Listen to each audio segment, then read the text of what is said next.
The overarching theme of so many of the stories of those trees was slow down, you move too fast. And that just kept coming up over and over. I just kept hearing those words with different trees.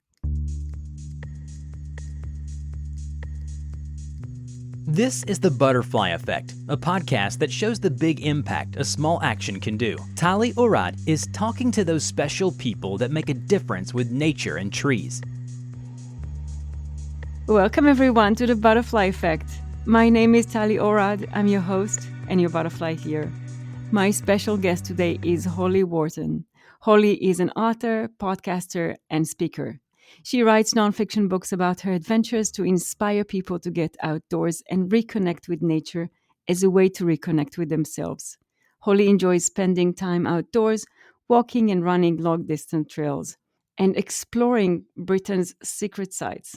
She is originally from California and now lives in England, but has also lived in Spain, Costa Rica, Mexico, Chile, and Argentina. Welcome, Holly, to The Butterfly Effect. Thank you for having me. As I mentioned in the introduction, you write nonfiction books about your adventure to inspire people to get outdoors and reconnect with nature. Yes. What made you start?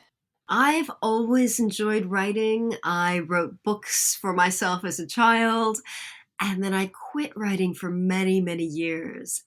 Then about, 10 years ago, I started to get some ideas for books that were not nature related. They were just kind of personal development type books, self-help kind of things, and ended up never writing that book. And in 2015, for the first time, I walked a long distance trail here in England. Long distance trails in England are not as long as long distance trails in other parts of the world, like the United States. But I walked a 100-mile trail. And it was such a glorious adventure. I'd never done anything like that. It was 7 days of just being alone on this trail. There were other people out, but there were long stretches where I was just alone in nature and carrying everything on my back. And I was staying at B&Bs every night. So I had like a shower and hot food and things every night. But I was just alone in nature for long stretches of time. And it was just such a great feeling to be out on my own in the green stuff. And I really loved it, but it was also really, really challenging. So as soon as actually before I got back, I had started writing a book. I brought my iPad with me and a little keyboard, and I started writing every day after dinner about my experiences that day and turned that into one of my first books.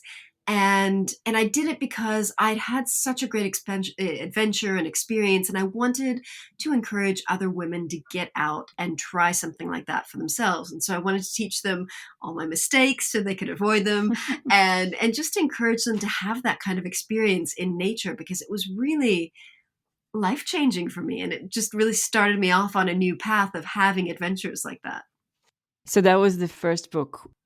Yeah, it was the first nature book. So I've written 4 books on business mindset. I've written 4 books about walking. I've written a book about trees. I've written a bunch of workbooks based around my other books. I know in your latest book, If Trees Could Talk, it's life lessons from the wisdom of the woods. You start the book by describing a conversation you had with a tree. Yes. As I know your books are are nonfiction. Yeah. So I'd love an explanation. What do you mean by that? So, let me frame this by saying I'm aware that this is unusual. I'm a tree communicator, so I do communicate with trees and plants. And it was a tree that gave me the idea for the book. I was out on a forest bathing meetup, and we went to this grove of yew trees, and they encouraged us to just pick a yew tree and kind of connect with it and touch it and feel it and smell it and all that. And as soon as I went over to this tree, it said, "You're writing a book." And I was working on a novel at the time, and it was just not going well because I'm a nonfiction writer and I'd never written a novel. And it said, "So you're working on this book and it's not going well. We have a book that would be easy for you to write, and you're the person to write it." And it said, "Trees have stories and people need to hear our stories, and you could write this book." and just collect our stories. So when you say we, is the trees were saying that? Yes, yes. It's not your inner self that. No, no. So when I'm talking to a tree or a plant, the way I see it is I'm speaking with the spirit of the tree or the plant. And I'm aware that's an unusual concept for a lot of people. Yeah.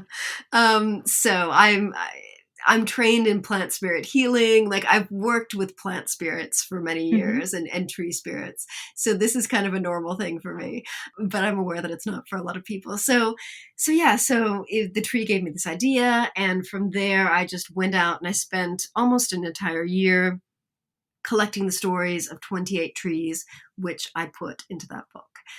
And all trees talk to you, or is it specific trees? Not all of them want to talk. So sometimes I'll kind of go up to a tree and it won't be very talkative, and that's fine. But I believe that all trees have a spirit, and that spirit is capable of communication. Okay. And what lesson have you learned from them? I think the overarching theme of so many of the stories of those trees was slow down, you move too fast. And that just kept coming up over and over. I just kept hearing those words with different trees. You know, at the time I was really into hiking and I'm really into trail running and I love like being out in nature and moving through nature. Mm-hmm. But before I wrote this book, I didn't spend much time sitting still in nature. And that really changed my relationship with nature. Like once I realized that I needed to slow down and sit and talk to these trees and receive their message, I learned to just sit with a tree and close my eyes or open my eyes, but just listen to the sounds of the woods around me and listen to the leaves rustling in the wind and listen to the squirrels and just really experience nature and trees and plants and the woods in a way that I wasn't used to experiencing it. And that really helped me to connect more deeply with nature. And in turn, that helped me to connect more with myself. Because I think we live such fast-paced lives and we're always like rushing and moving and taking things off our list and going through our calendar and doing things and to be able to just give ourselves permission to slow down and just experience nature is just such a great gift that we can give to ourselves. Right. And this is basically forest bathing. Yeah. Yeah. We all need to slow down and take a deep Yeah. breath regardless. Yes. How did you know that it's actually talking to you? It's a matter of self-trust. So for years, as I said, I've been working with plant spirit healing and I've worked with plant spirit communication. And before that, I had learned how to be a channel and to channel spirit guides. And on that journey, I think I passed through a journey of self-trust as well. So when I first started channeling, I did have that, am I making this up? Am I crazy? Like, what's going on? Is this really the spirit? Or is it like, there was a lot of doubt in the beginning, but I worked through that through just noticing the differences. So the trees, for example, use language very differently from how I use it. I'm receiving their messages in English, but they speak differently. They repeat a lot of words and they repeat a lot of phrases and they use different words than how I would speak. And so it really does feel like someone else speaking to me. And that was one of the main ways I could tell, it's not just me in my head making this up. It is a separate entity. Fascinating. The purpose of the book, if I understand correctly, is to channel the stories of the trees from their point of view. Yes. Can you share one of the stories? So one of the trees is a tree that I walk by and I run by all the time. It's very close, about a half an hour walk from my house. And one of the things that it suggested was to give your troubles to the trees. So it said that trees have the ability to take our troubles and to take our worries and to take that difficult energy and to kind of take it from us and transform it into something neutral that doesn't bother anyone. So it recommended just going to see a tree and either sitting with your back up against the tree or standing. A lot of times I'll stand with my hands on the tree and I'll rest my forehead on the tree. and to consciously give your worries or to give your sadness or to give whatever it is that you're experiencing to that tree and just feel that tree kind of absorbing that energy, absorbing those worries, and just taking them away from you. That's something that I'd never thought of doing, but I just really found that to be a beautiful process to be able to just kind of let the trees take that from us and to transmute it and make it kind of neutral so that it's not bothering them, it's not bothering anyone. So that's one thing. A lot of the stories or the things that they gave me were exercises, things that you can do to engage with trees in different ways, kind of for personal development or personal growth, but different ways to engage with nature. For example? To visit the same tree in different seasons throughout the year, Right. and just see how things change. And that obviously kind of helps connect you to the seasons. Seasonal living is also something that we're maybe not very good at these days. We've got, when you walk into the supermarket and you've got all the vegetables and fruits you want every month of the year, and that's not natural. We're very disconnected from the seasons sometimes. So doing an exercise like that throughout the year can help us to remember different seasons and different, obviously, temperatures and weather and just the different times of the year.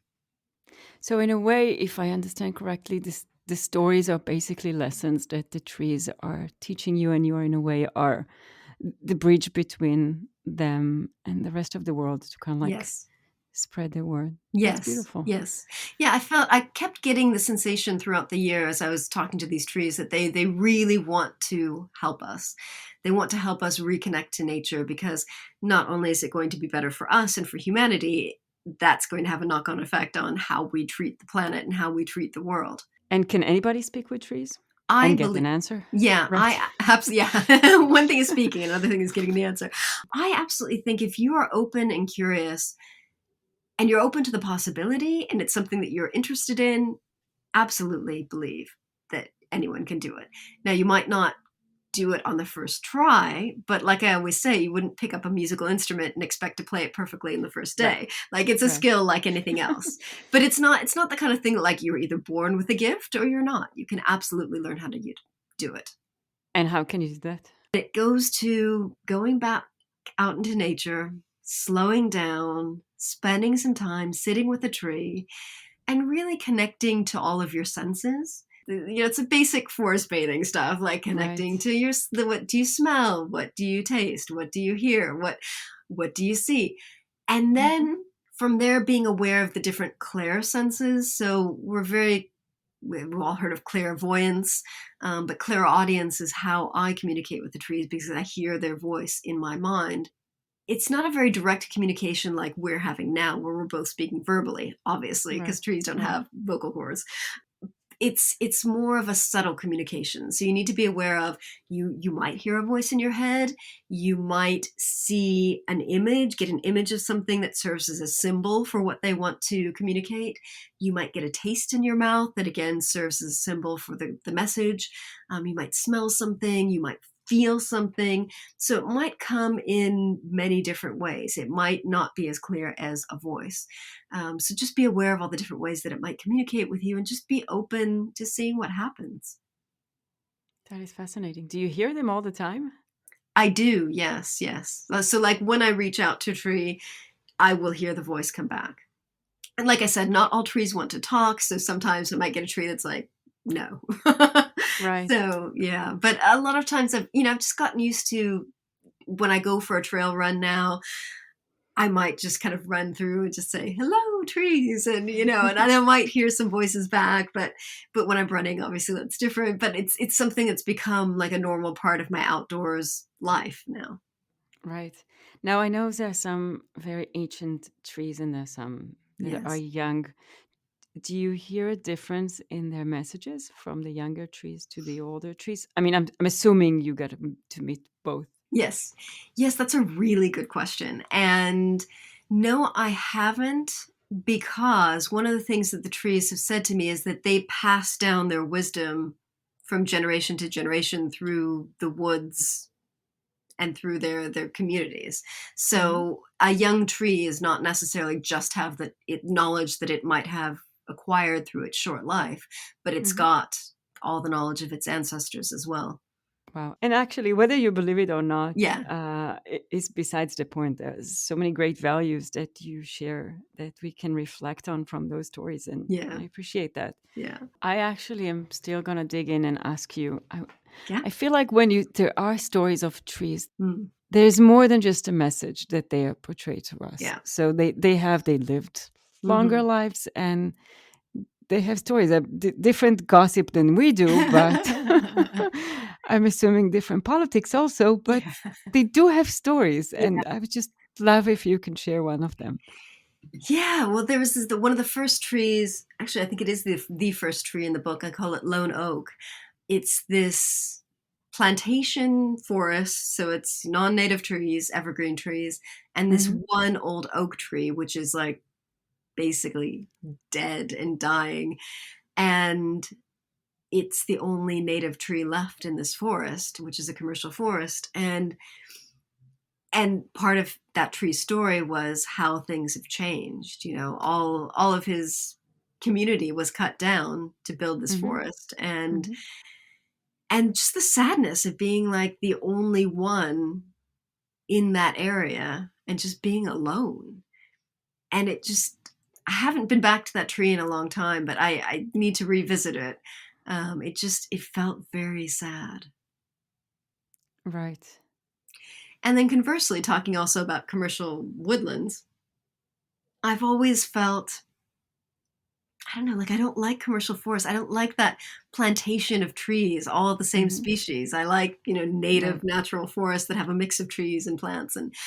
And when I was in this other forest in England, I was just walking through and had been talking to a couple of trees along the way and collecting their stories. And then I saw this plantation, and I just had this feeling of like, ugh, it's just so dark and lifeless, and there aren't any birds, and I can't hear anything, and it just looks awful. And this tree Hmm. step forward, like metaphysically step forward, spoke Right. out to me and kind of told me off and said, like, we are providing a service for you people. Like, we're going to Right. give our lives so that you can have paper and cardboard and stuff. Like, have some respect. Right. So I really felt like I got told off there, but I really felt like it had a very strong personal message, in the sense of, I'm here to provide a service and you're disrespecting me. Don't do that. So I think that was another tree that kind of chose to comment on its personal life and its destiny in life. That is a very strong message. I Mm, mean, we know the values in natural forest and the importance in biodiversity, yeah. and why we should maintain, protect, and plant new Yes. forests that support that. But on the other hand, we still need paper, and we still Yeah. need building material, and there is still a need for those homogenic forests. Yep. But they do have spirits too, and they know their places in the world, I guess, Yeah. Yeah. And they want respect. and they want respect. Hmm. Well, okay. I don't know what to ask after that. I felt like I when I walked away from that conversation, I just felt like, whoa, I haven't been looking at this from the right way. Like I felt really bad that, I got a talking to, because I just felt like I love trees. I've always loved trees. Like, I'm working on this book. I am dedicating my year to trees. And yet I felt like a tree racist, because there was this Right, one type of tree that I just wasn't respecting. right.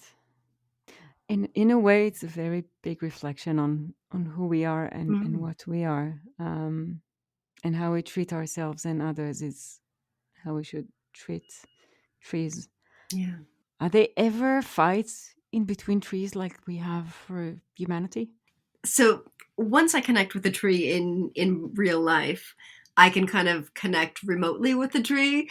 And the second you asked that question, I heard like yes from this tree that's fairly nearby. Yes, so they do have disagreements. They do have difficulties like between each other, but mostly it's peaceful. And is it like resources type disagreement, or is it more than that? I mean, if I'm It's humanizing them right for a yeah. second. Yeah, no, absolutely. So it's mostly resources, but it's also attitudes. So Huh. I think in the same way that one tree had a talking to me about about my lack of respect. I think not all trees would have taken the time to explain that to me. I'm getting the message that a lot of trees just don't bother with us because they think, not that they don't think highly of us, but that they know that a lot of people just don't care, so they don't bother. Hmm. Um, Whereas other trees will make the time and effort to try to pass on a message and connect with us because they see that we can learn and we can improve the situation for life on Right. Earth. So if there's one thing we can do for them, what would it be? Get outdoors, connect with nature, really connect with the trees, and just enjoy it. And help take other people outdoors and help for people that have children, take your kids out, take your friends out, take your family out, and just try to spread the word about getting outdoors and connecting with nature, because the more that people connect with nature, the more respect they'll have for nature and the better decisions they'll make. So I'm surprised that you said connect with nature versus preserve nature. Because, I mean, you said kids, and I'm thinking, okay, kids can climb on a tree. Mm-hmm. Um, if you go with the dog, they pee on a tree, right? Mm-hmm. So they, in a way, can harm a tree. So being outdoors and connecting with nature has its risks. Mm-hmm. It does, yeah. Yeah, I think the way they see it is the more the people connect with nature, the more respect they will have for nature. Obviously, there's some people that go outdoors and they don't respect nature, but Right, climbing on a tree doesn't necessarily hurt it. I mean, obviously, if you're respectful and you do it in the right way. right. So I think it's about being aware when you connect with nature of how you're doing it and how you're being respectful and how you're treating it. And I think that's interesting that you pointed out the fact that I said connect with nature and not preserve nature. And it's because I think for a lot of people, connecting with nature will lead to preserving nature. Right. And that will come from within. Yes, exactly. Exactly. I know you're also working on personal growth for other people throughout nature. Hmm.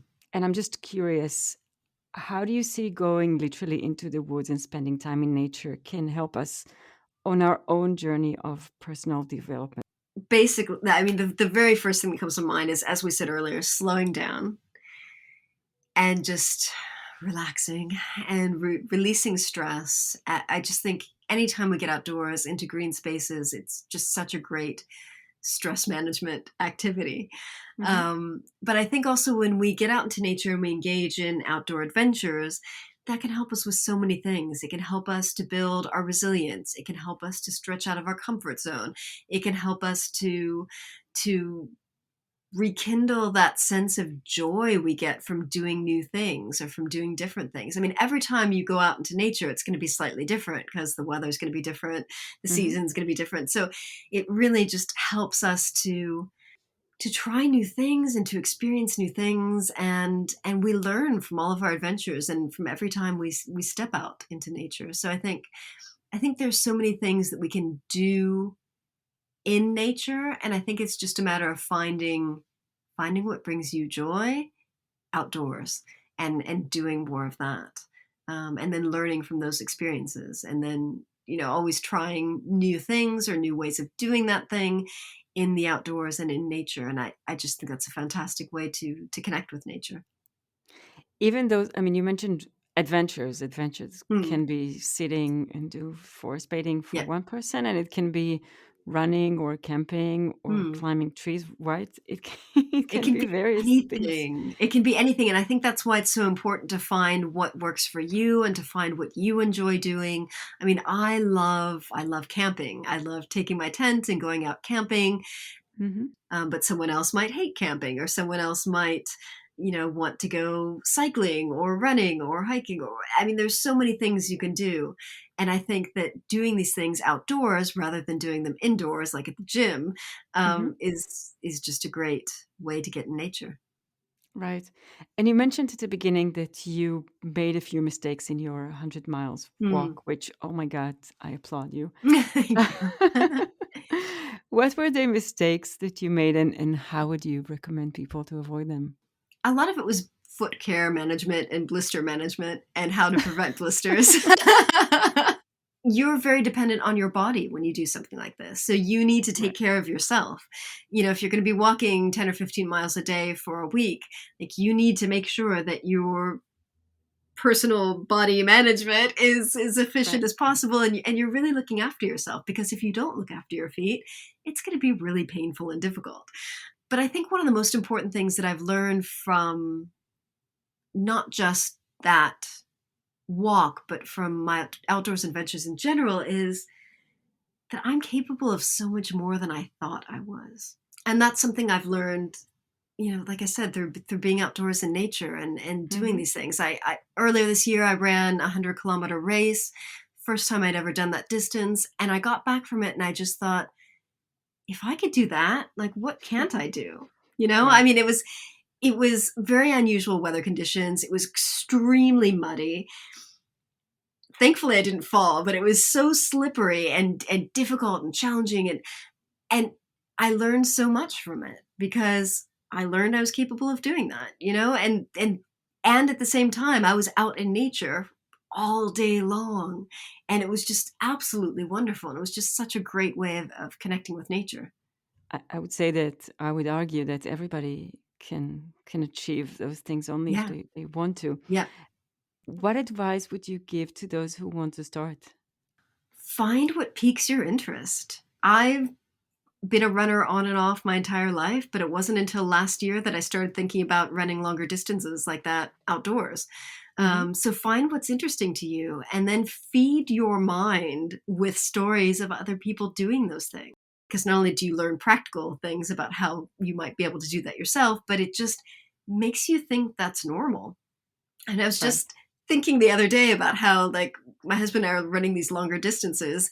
And to me, it's perfectly normal because I've seen so many stories of other people doing these things. But yet, for most people, running a marathon is a big deal. Whereas I'm looking at, 100K, 100 miles. Right. So, so learn from other people and just surround yourself with stories of other people doing these things. And that will make it your new normal. Now I'm curious. After you said that the trees told you to slow down Yes. and not run, what do they think about your running the 100K? That's actually a really interesting question, because when I'm running the longer distances, I do have to slow down. I mean, I can't keep up a fast pace for 17 hours to run 100K. Right. Right. So it has actually taught me to slow down even in my running. From what I've experienced from the trees, like as I'm running through the woods, I would say they're supportive of it, because it's, getting me outdoors for longer periods of time. That's beautiful. And what is your favorite tree? I really like yew trees. Yew trees are just really beautiful, and they just feel really magical, and they live for hundreds, and in some cases thousands of years. And when they get really, really old, their trunk will kind of split into two, Hmm. and you can kind of get inside it and sit inside it, and it's just really lovely to be able to sit inside an ancient tree and just be surrounded by tree. I don't know. I love it. There's another tree that's going to appear in my new book that's an old oak tree, and it's the same thing. It's got kind of a hollow on the inside of it. The tree's still alive. It's still growing, but you can sit inside it and just be surrounded by this lovely tree. So Hmm. I really do love big old trees, but yews are one of my favorites. Thank you so much, Holly, again for your story and the trees story and all these values. And I encourage you all to go spend time in nature. Yeah. Thank you. Thank you. And thank you, everyone, for joining me today. We are all beautiful butterflies, each in his and her individual ways. I wanted to thank you for joining me today in this episode. I really appreciate you coming on this journey with me, and I hope you can join me next time. And remember, it only takes a small action to make a big difference. Be a butterfly. And that's all for this episode. Thank you for joining us today. Please subscribe to hear more of our stories of change.